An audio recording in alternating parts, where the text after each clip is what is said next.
Hey, Riley. Yeah? What did you have? Pabst Blue Ribbon? What else? Taste that flavor smooth and light, the beer that leaves no afterbite. The beer that always tastes just right is Pabst Blue Ribbon beer. What did you have? Pabst Blue Ribbon.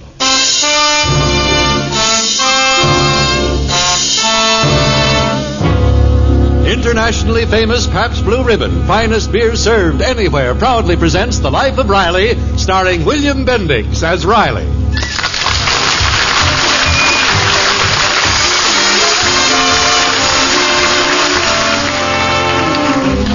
Like most of us, Chester A. Riley is in a rut. But unlike most of us, he doesn't know it.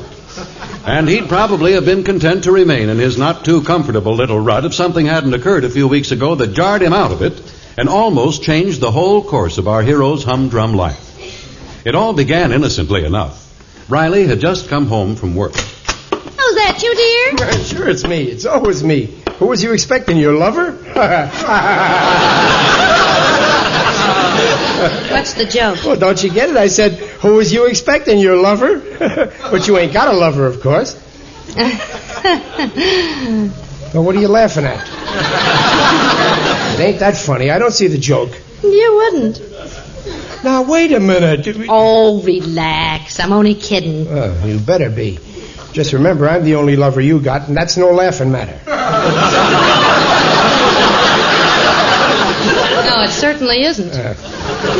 Supper ready? In a few minutes. Oh, I almost forgot. I got a surprise for you. Yeah? An old friend of yours is going to drop in and see you tonight. A friend of mine? Mm-hmm, from Brooklyn. I know. Hattie Sweetkraut. She never got over me. I tell you, that poor girl proposed to me I don't know how many times. I should have been twins, so 2 women could be happy. Oh, you through tearing yourself down? Huh? It's a man. Said his name was Benedict Fells. Fells? Ben Fells? Stinky Fells. He said he was passing through town. He was anxious to see you, so I told him to drop in this evening. Well, now, what did you want to go and do that for? But don't you want to see him? No. But he's a friend of yours. He's no friend of mine. Passing through town, sure, on a freight car. Somebody must have told him I live in Los Angeles, so he hopped off, figuring to put the bite on me. Now, how do you know? Today there's more jobs than men. He may be doing all right. Who, Benny? Don't make me laugh. He could never amount to a row of pins. He was the dumbest guy in the class. Why, he was kept back in the same grade 3 years. Oh, you're exaggerating. Oh, I ought to know. 3 years I sat right next to him.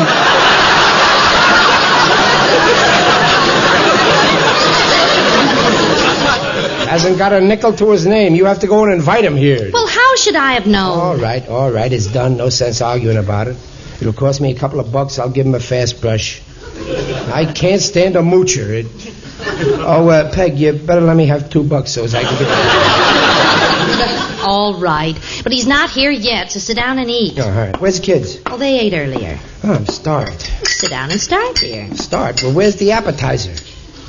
What's the matter? Mr. Libby ain't squeezing tomato juice anymore? You had that for breakfast. Here you are. Now, look out. The plate's hot. Oh, here. Frankfurters and beans. That's some appetizer. That's your main dish. Well, why can't we have lamb chops? Frankfurters and beans. Is that a meal for a man? It's a meal for a man whose wife has to shop on as little as you give me. Oh, that's right. Throw it up to me. I don't make enough money. I'm not throwing it up to you, but you just don't seem to realize how the cost of food's gone up. Everything's inflated today. Well, it's a cinch I ain't going to be inflated. With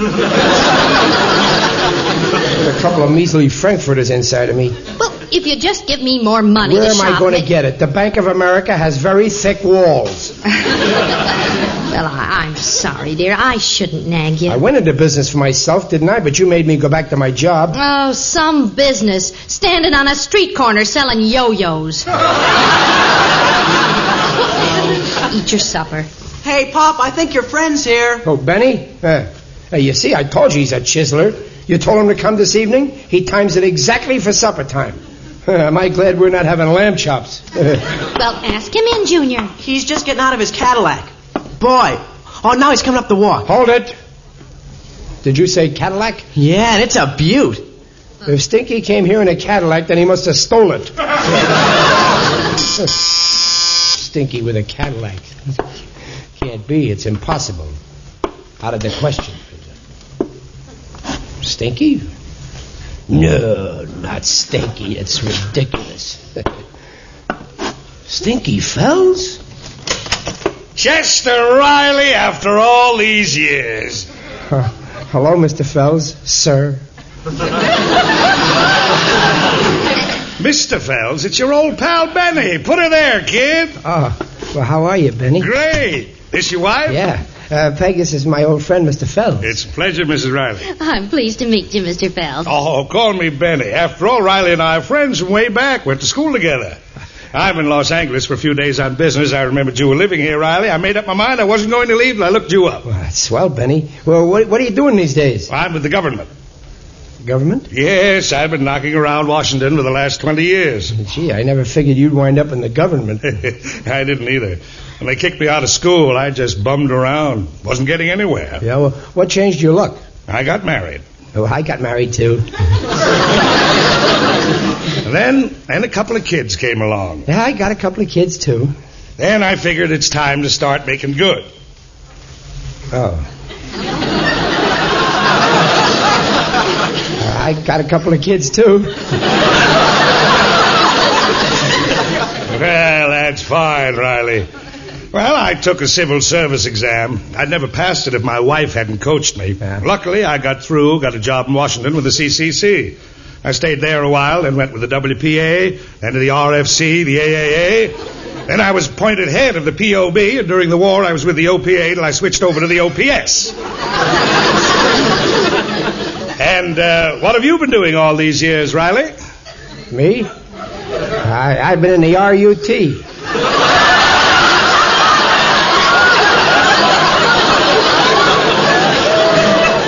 I mean, I'm a riveter. Aircraft, ever since the war, 10 years. Well, that's a long time to stick to one job. Time you went out on your own, start a little business. Maybe tough at first, but you know, you pull a string here, pull a string there. I did. I went in the yo-yo business. But you know, ever since television, kids are becoming morons. They just won't play with yo-yos. Yes. Well, I've got to run. Oh, won't you have dinner with us? Yeah, if you don't mind taking potluck. You know, you look in the pot and you're lucky if you find something.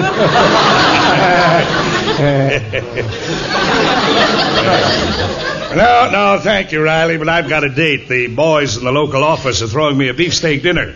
Oh, beefsteak. Yeah. Well, it's certainly been great seeing you again, Riley. If you're ever in Washington, you look me up. Gee, Washington. And to think I used to call you Stinky. You've sure come a long way. Yes, I guess so. Now Harry calls me Stinky. Well, I've got to run. Mrs. Riley, it's been a pleasure meeting you. And Riley, old pal, it's been grand seeing you. Goodbye. Goodbye, Mr. Fells. I'll see you to your car, Ben. Boy, that's some car. Say, Riley, I can see you're having it a little tough. I'd like to help you out for old time's sake. Oh, no, Benny. Come on, here. Take this. No, Benny, after all, $1 ain't going to make much difference. 100? Go on, take it. Yeah, but Benny... So long, Riley. Good luck. So long, Stinky.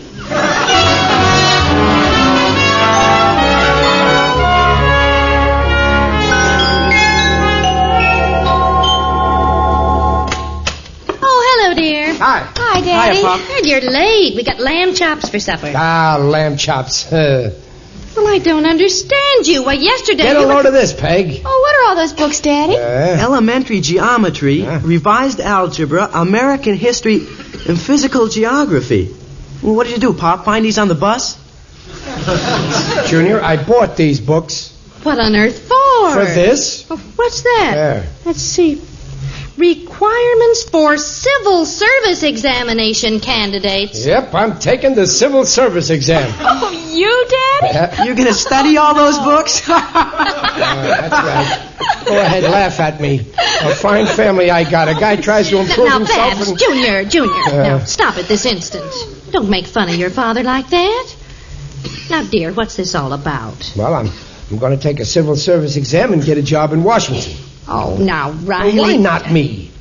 If that stinky Fells can do it, I can do it. Only his wife encouraged him. She helped him. I'm sorry, dear. I didn't mean to sound... You're really serious about this? Well, sure I'm serious. I just spent $5 on books. You're always yelling at me to improve myself, get a better job. And when I do something about it, you... Well, I'll help you, dear. So will I, Daddy. Sure, Pop, we'll all help you. Well, that's more like it. With your help, nothing can stop me. I can be a success just like Fells. And someday, who knows, everybody in Washington will be calling me Stinky.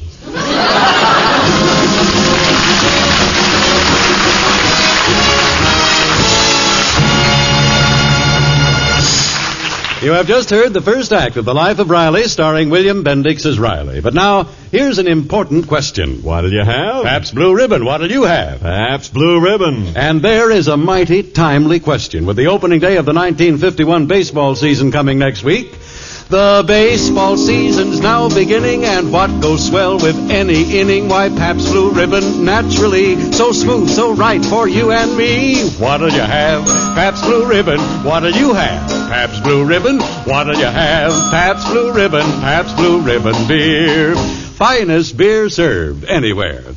Well, now, friends, tonight I've asked one of our musicians, Al Lappin, to help us make the three-way experts test.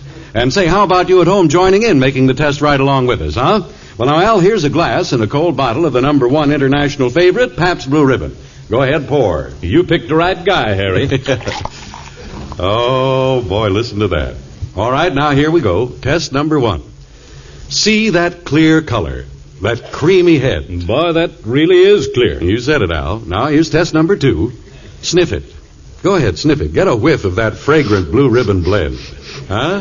Oh, brother, would I like to taste that right now? You would taste it. You go right to it, Al. That's test #3. Taste that smoother Pabst Blue Ribbon, huh? Harry, believe me, that Pabst Blue Ribbon is the finest beer I ever tasted. You said it. Finest beer served anywhere. Well, now, Al, what are you going to say next time somebody asks you, what'll you have? Pabst Blue Ribbon, Harry. Pabst Blue Ribbon. I got it.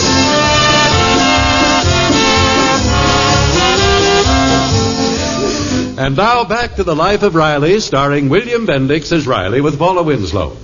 Riley is energetically preparing for a civil service examination with the help of his family. Okay, Pop, what's your problem? It's question #6 here. Well, read it over first, Pop, and get it clear in your head. Oh, yeah, sure.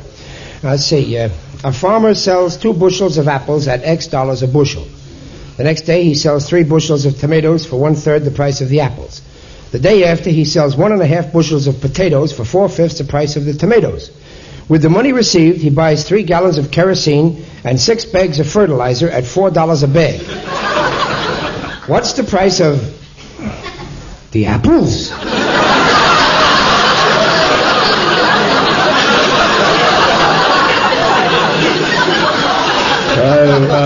Let's try another question, Junior. Pop, it's easy. You just have to find X. X? Yeah, sure. Let's say farmer sells apples, and tomatoes, and potatoes, and fertilizer. Got the answer, Pop? I don't even get the question. Pop, it's as easy as pie. A baby could figure it out. Oh, and I can't, I suppose. I haven't got the brains of a baby, huh? Oh, sure you have, Pop. Well, that's better. What do you mean I got the brains of a baby? Papa, I didn't mean... You're supposed to help me, not insult me. I want to help you. Well, I don't want your help. Hey, what's the matter? Come here, honey. You help me with the algebra, huh? Well, but I thought Junior Oh, was... he don't know nothing. Go on, beat it, Junior. Go ahead. Okay. Well, what's the problem, Daddy? This one here, Babs. Oh, I know that one. It's very easy. Don't you understand it? Yeah, well, I understand most of it, but I understand about the tomatoes and the potatoes and the kerosene, but I got stuck in the fertilizer. Well,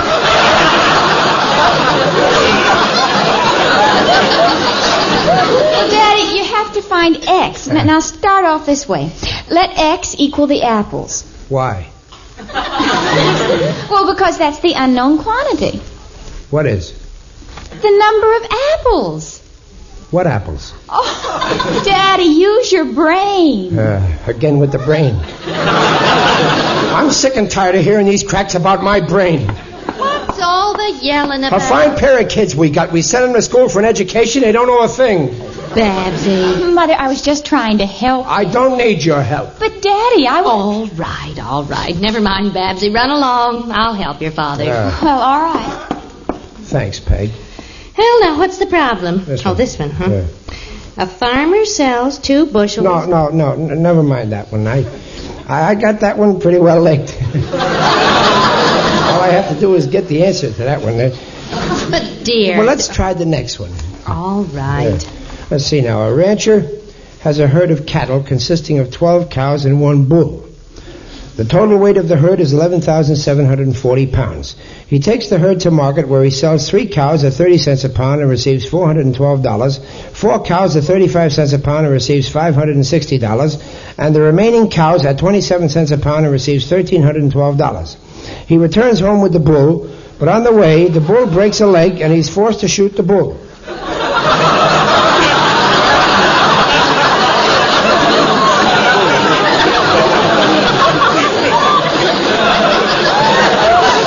The herd originally cost him $5,000 and the bull weighed 912 pounds. How much profit does he make on the whole transaction?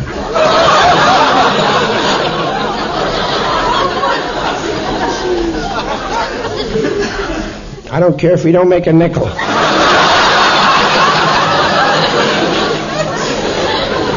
I hope he goes broke. Here's a guy got 12 cows. We can't even afford 2 lamb chops. Oh, Riley, concentrate. Well, I don't understand it. Now, read it over again. Huh? He returns home with the bull, but on the way the bull breaks a leg, and he is forced to shoot the bull. That's the stupidest question I ever saw.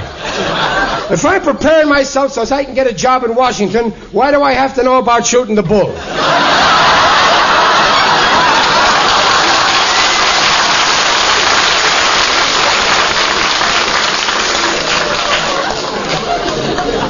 Well, it's pretty logical at that, isn't it? All right, now be serious. Well, I am serious. I don't understand it. You're supposed to help me. I can't help you if you refuse to use your brain. Yeah, I get it with my brain.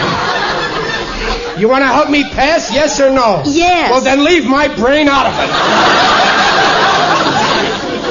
Riley, I think maybe you better give this up.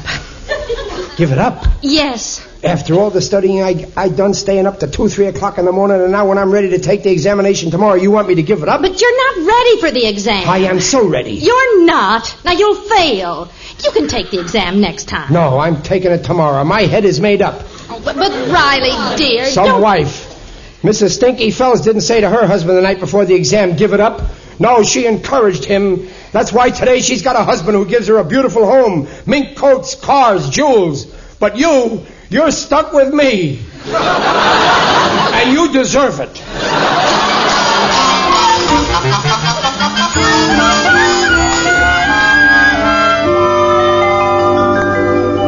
Pardon me, mister. Where are they holding the civil service exam? Right through that door there. Oh, thanks. Just a minute. You taking the exam? Yeah. Tough exam. Yeah, I know. Excuse me, I don't want to be late. Just a minute. Think you'll get a good mark? Well, I hope so. Well, Just a minute. How would you like to be sure? Well, how can I be sure? See this? The answers to all the questions they're going to ask you. Yeah? You mean you got... Where'd you get them? My brother-in-law's a janitor. He sweeps up in the chief examiner's office. He's a very conscientious sweeper. He even sweeps up inside the desks. Here, they're yours for the asking. COD. Well, that's cheating. No, thank you. I'll take my chances, same as the others. Then you better buy them, because everybody else did. They did? You don't stand a chance now unless No, not me. I don't care what the others did. If I can't pass an exam, honestly, I don't want to pass at all. I ought to call a cop and turn you in. Now, you beat it before I knock you down. I'm going in that room and write that exam using my own brain power. How much? $5. Here. And 25-cent sales tax. Tax? Sure, I don't want to cheat the government. 25. What are you doing? I'm memorizing the answers. There's no time. The exam is starting. Yeah, well, what'll I do? I know. Hey, you're tearing it. What's the idea? That's an old trick. You tear it in strips. Each strip has an answer on it. Put the answer to question number 1 in my breast pocket. Number 2, inside coat pocket. Number 3, left coat pocket. Number 4, right coat pocket. Number 5, left pants pocket. Number 6, right pants pocket. Number 7, left hip pocket. Number 8, right hip pocket. Number 9, watch pocket. Only one more. You ran out of pockets. Yeah. Well, I'll roll it up and shove it in my right ear. Yeah. I'm set. Good luck. Hey?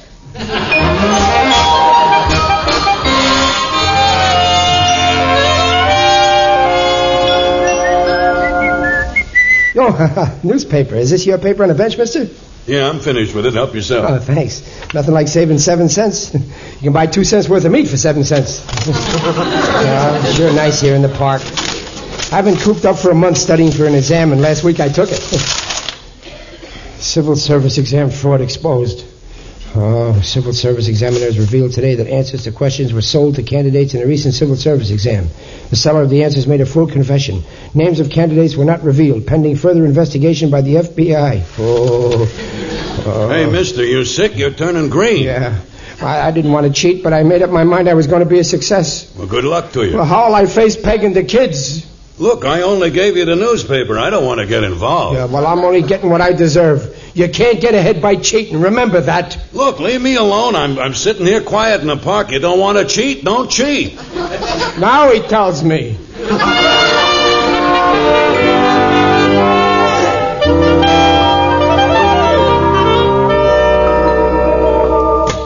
Riley, is that you? Yeah, that's me. Oh, hi, Daddy. Peg, did you see the paper about the exam? Yes, I saw it. Peg, I may as well... Oh, Riley, darling, I'm proud of you. Huh? You're proud of me? You're okay, Pop. Oh, Daddy, we're all proud of you. I must be in the wrong house. You were the only one. I was? What was I? This letter came from the civil service. Here, read it. Dear Mr. Riley, we are pleased to inform you that you are cleared of any suspicion of cheating in the civil service examination which you took. Examination of your paper convinced us that you could not have possibly purchased the answers beforehand, since you had every answer wrong.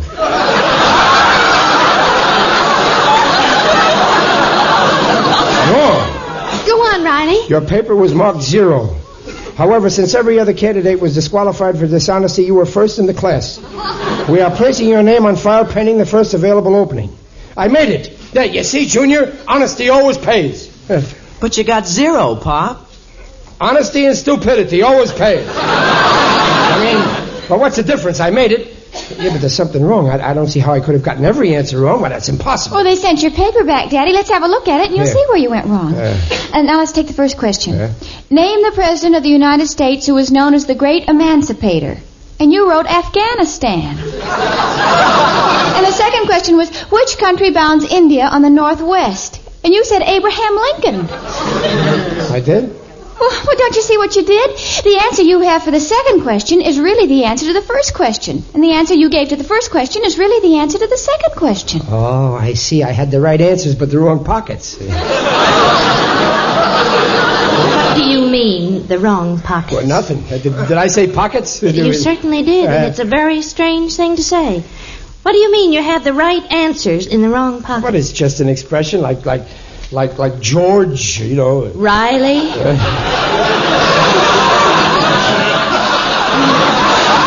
You're hiding something. Me? Why, don't be silly. What have I got to hide? You don't believe me? Go ahead, search me. All right, I will. No, don't you just stand Let still go. a minute. Here. Oh, what's this? What are these pieces of paper? Let me see. Afghanistan, Abraham Lincoln, 47 apples. No, stop it. I'm Angle ticklish A there. equals Now, don't- angle B, long... These are the answers. The answers to all the questions. I don't know how they got there. I must have put on somebody else's suit. Junior, is this your suit? Chester Riley, you cheated, just like all the others. No, I didn't. You paid $10. $5. All right, so I did it. So what? There are thousands of people who did what I did. The jails are full of them. I mean, anyway, I got the job, didn't I? You think so? You're not going to take any job on false pretenses. Sit down and write what I tell you. Now, Peg. Sit down. Yes, sir. Now, to the Civil Service Commission, Washington, D.C. Dear sirs, I regret that I will be unable to accept any position you may offer me in the civil service. Yours truly, Chester A. Riley. Yours truly, Chester A. Riley. Now, read that back to me. Dear sirs, I regret that I am unable to give the government the benefit of my services as I am taking a position in private industry. Yours truly, Chester Riley. P.S. What a revolting development this is.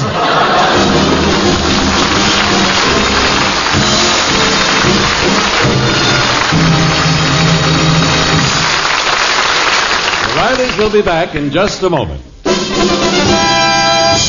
You don't become world famous unless you deserve it. Year after year, more Pabst Blue Ribbon is enjoyed in more countries throughout the world than any other American beer. You don't become world famous unless you deserve it. And folks, that's a fact. Pabst Blue Ribbon is the #1 international favorite. The beer with the flavor the whole world knows. Why, for instance, one thing about the Eskimos I'm very happy to disclose is that they grin from ear to ear when offered Pabst Blue Ribbon beer. What'll you have? Pabst Blue Ribbon. What'll you have? Pabst Blue Ribbon. What'll you have? Pabst Blue Ribbon. Pabst Blue Ribbon beer. Taste that flavor smooth and light. The beer that leaves no afterbite. The beer that always tastes just right is Pabst Blue Ribbon beer. Pabst Blue Ribbon beer.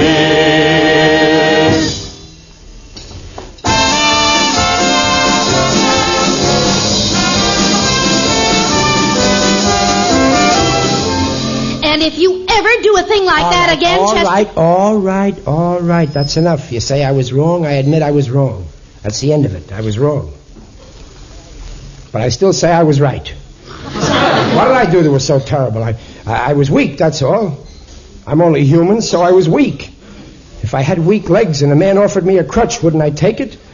If I had weak eyes and a man offered me a pair of glasses, wouldn't I take them? So a man offered me some answers. I happen to have a weak head.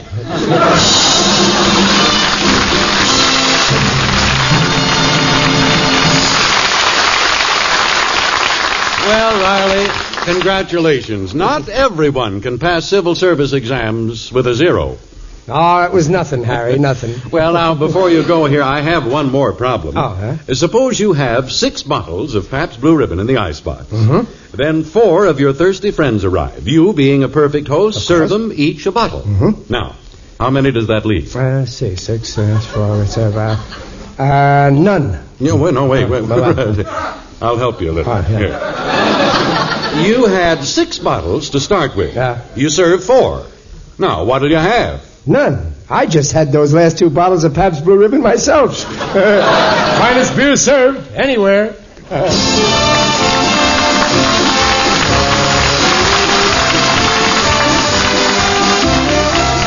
Pabst Blue Ribbon invites you to join us again next week to hear The Life of Riley, starring William Bendix as Riley. The script is by Alan Lipscott and Reuben Schiff. Music direction by Lou Kosloff. Mrs. Riley is Paula Winslow. Babs is Barbara Eiler. Junior is Bobby Ellis. And Fells is Alan Reed. The Life of Riley is produced by Irving Brecker. The Life of Riley is brought to you by the Pabst Brewing Company of Milwaukee, Wisconsin, and sent your way with the best wishes of Pabst Blue Ribbon dealers from coast to coast. This is Harry Von Zell saying hope that you can be with us next week. Bye.